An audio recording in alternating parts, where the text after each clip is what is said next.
like, subscribe and get notified. The problem of raw sewage being discharged openly has raised a stink once again in Ponda, with residents approaching the civic body and health authorities to act against those guilty. Locals and passers-by complained of unbearable stench in the area. It may be recalled that PMC earlier had even warned some residential buildings at Dag, Ponda to disconnect water connections if the sewage issue is not resolved.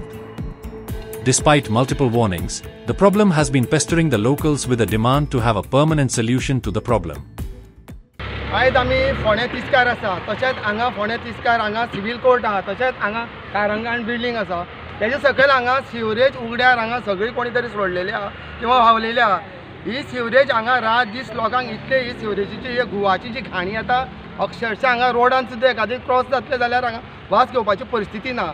ही आतां sewerage कोणाली ती आमकां कांय खबर ना. हेजेर आतां health department तशेंच आमचे म्युनिसिपालिटी हेणें जाता तितले बेगीन हे सिवरेजेर इन्स्पेक्शन करचें, कित्याक आतां सिवरेज कनेक्शनां बी चालू जाल्ली आहा आनी अशे तरेन ही सिवरेज अशी उड्यार सोडूंक कोणाकूच अधिकार ना. तेन्ना हांव मागतां हेल्थ डिपार्टमेंट तशेंच म्युनिसिपालिटी हेणें फालच्या दिसी भितर ही सिवरेज जी कोणाची ही घाण आसा हेंच्यांनी हेजेर इन्स्पेक्शन करून हेजेर इन्क्वायरी करून ही सिवरेज जाता तितले बेगीन हांगा घाण ही बंद करची आनी तशेंच तांकां सिवरेजीचें कनेक्शन घेवपाची मागणी करची, इतलेंच हांव मागतां.